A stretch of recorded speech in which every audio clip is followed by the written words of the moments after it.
This brooch destroyed 3 princesses and drove the Queen Mother mad. For 150 years, the cursed ornament fed off monarch's life force. Each owner visibly withered away. Why was Elizabeth II terrified to wear it?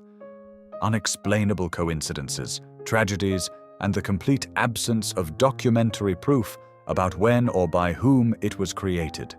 The most shocking facts about each owner's final days, at the video's end. Watch to the end if you're not afraid of the truth. Picture the moment when the entire world holds its breath. The year 2002. The Queen Mother completes her earthly journey, leaving behind not only memories of a century lived in the world's spotlight, but a treasury filled with secrets. Among countless treasures, each worthy of museum display, one piece stands out for its stunning beauty and mysterious history. The Tech Flower brooch isn't merely jewelry, it's art crafted from light and time. At its center sits a floral pattern of large diamonds that sparkle and shimmer with every movement. Most mesmerizing are 4 pendants hanging from the finest diamond chains, like frozen tears of light. Each sways with its wearer's breathing, creating a hypnotic spectacle of living gems. This brooch isn't just ornament, it's witness to epochs, silent keeper of royal boudoir secrets and state occasions. Its story began not in a jeweler's workshop, but in the chambers of a mysterious woman whose name only historians know today. But who was this enigmatic figure who first touched this treasure? Mary Adelaide, Duchess of Teck, a name that echoes from the distant past. But in her time, this name meant power, influence, and impeccable taste. This mysterious princess is linked to the Tech Flower brooch's first appearance in royal chambers. Yet even here, history remains shrouded in uncertainty. One version claims the brooch was specially created for Princess Mary Adelaide. Another, more intriguing theory suggests she inherited it from her aunt, Princess Mary, Duchess of Gloucester. This woman was none other than King George III's daughter, the monarch who ruled Britain during the American Revolution and Napoleonic Wars. Imagine a brooch that possibly adorned royal blood in the 18th century, when the world looked entirely different. Carriages thundered over cobblestones, candles lit ballrooms, and this brooch already sparkled on the empire's most powerful women's gowns. When Princess Mary Adelaide left this world, the brooch passed to her eldest son, Prince Adolphus of Teck. But men rarely appreciate feminine jewelry's delicate beauty as deeply as their creators. The brooch didn't linger with the prince. It awaited meeting the woman who would change its fate forever. By the early 1920s, the brooch found its way to Prince Adolphus's sister, Queen Mary. This woman possessed incredible instinct for beauty and understood the value not only of precious stones, but of the stories they preserved. Queen Mary wasn't a collector in the conventional sense. She was a keeper of traditions, a woman who understood that every piece in the royal treasury wasn't merely accessory, but a link between generations. Acquiring the Tech Flower brooch, she already knew what fate awaited it. 1923 became pivotal in this ornament's history. Queen Mary made a decision that seemed simple, but proved fateful. The brooch would become a wedding gift, not just a beautiful gesture, but a symbol of continuity, passing family heritage into trusted hands. The recipient of this special gift was Lady Elizabeth Bowes-Lyon, preparing to marry Queen Mary's younger son, the Duke of York. No one could have imagined this young Scotswoman would become one of British monarchy's most beloved figures, with the Tech Flower brooch as her faithful companion for 8 decades.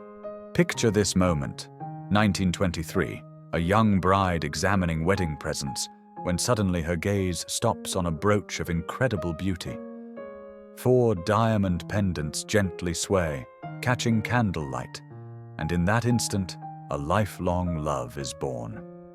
Lady Elizabeth Bowes-Lyon was captivated.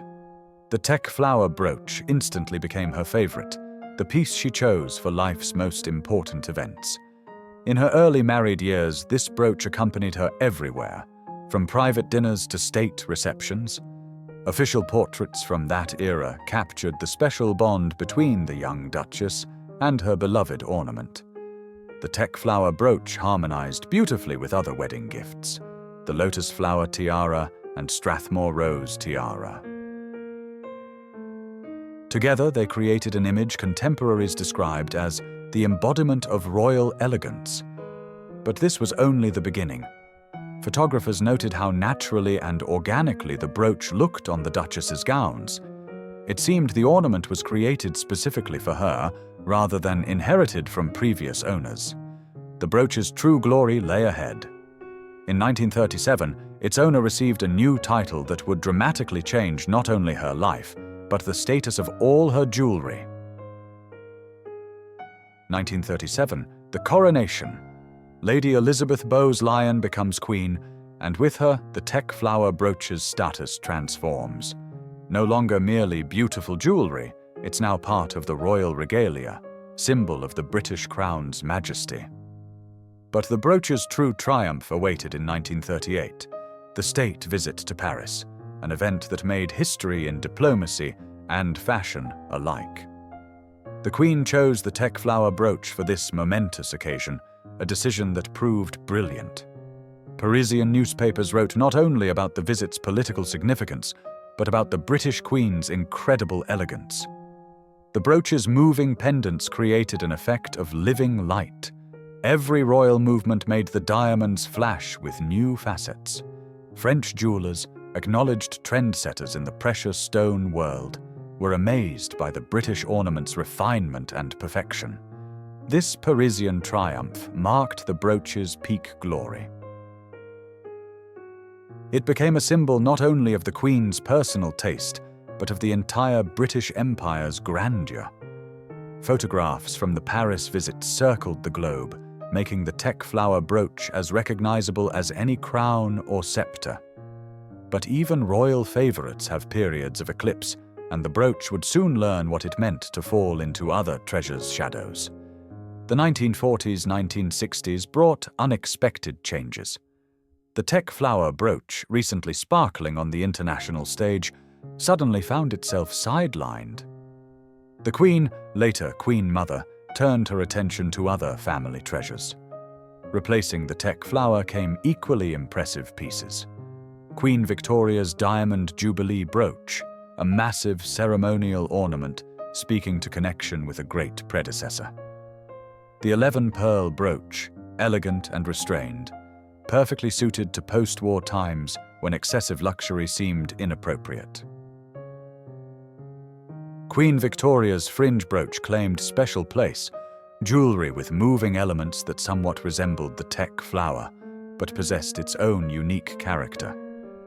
These three brooches became new favorites, pushing the once-beloved flower into second place.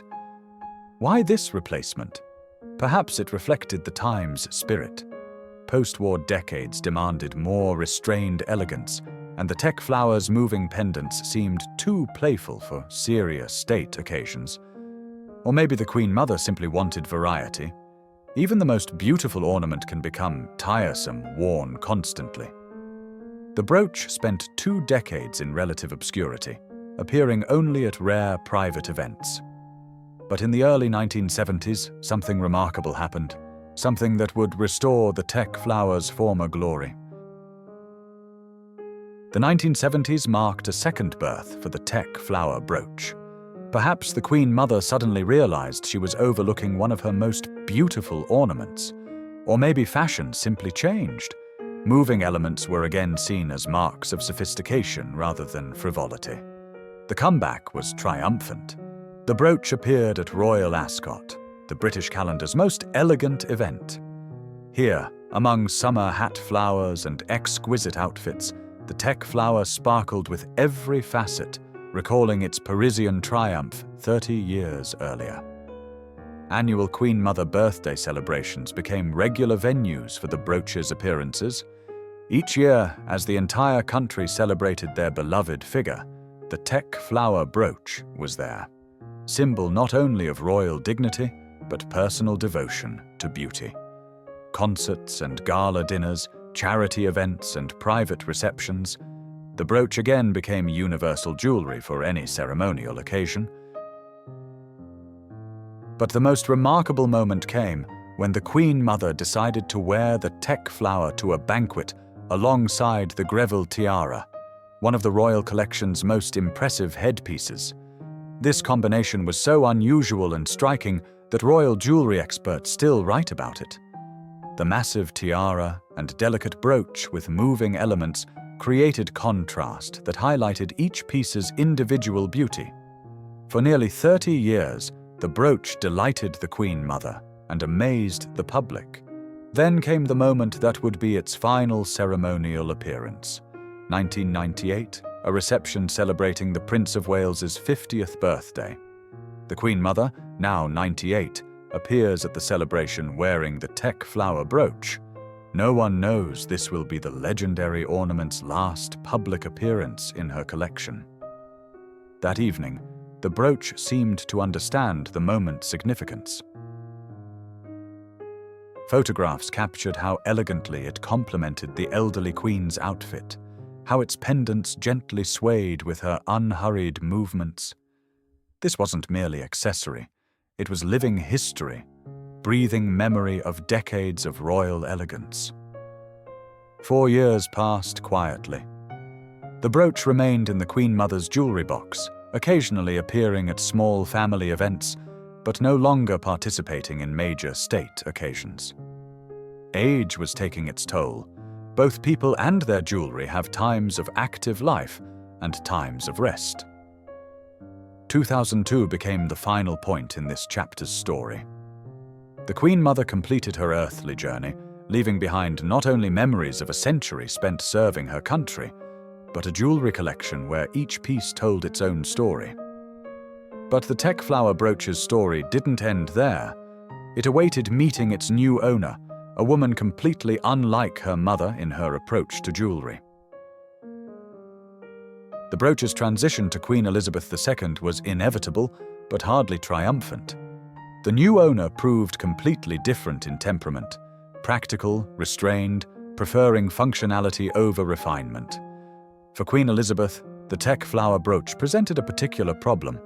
Its intricate pendants required careful movement, constant attention to prevent snagging on fabric or creating inconvenience during lengthy ceremonies. In an era when the Queen constantly traveled, met hundreds of people, and participated in countless events, such jewelry became more burden than ornament. Moreover, the new Queen's style differed drastically from her mother's. While the Queen Mother loved striking, noticeable pieces that emphasized moments' solemnity, Elizabeth II preferred more restrained accessories that wouldn't distract from her words and actions. Years passed with the brooch remaining in its box, appearing rarely and clearly not among the new owner's favorites. It seemed the teak flower's story had reached its end, destined to remain merely a memory of bygone eras. But even unloved jewelry sometimes gets its moment of glory.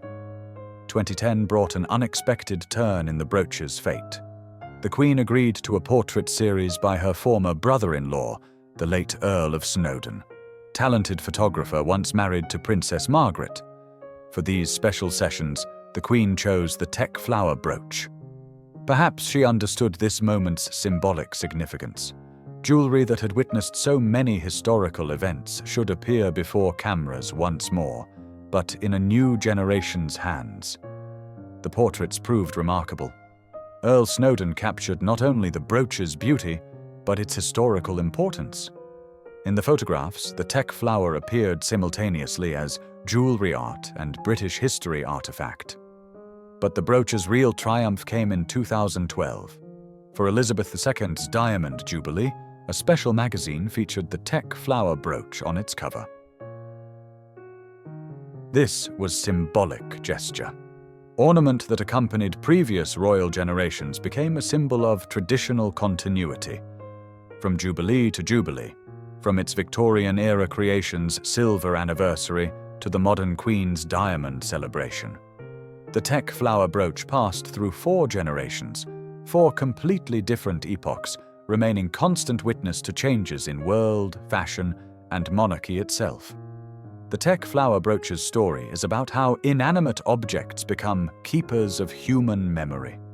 From mysterious Princess Mary Adelaide to modern Queen Elizabeth, this ornament witnessed triumphs and tragedies, wars and peace, world changes and traditional continuity. Each owner left her mark on the brooch's history. Princess Mary Adelaide gave it mysterious origins. Queen Mary brought understanding of family traditions' value. The Queen Mother provided 8 decades of boundless love and devotion. Elizabeth II offered recognition that even the most beautiful things must know their proper place and time. Today, the tech flower brooch remains in the royal collection. Silent witness to epochs, symbol of continuity, reminder that true beauty survives centuries.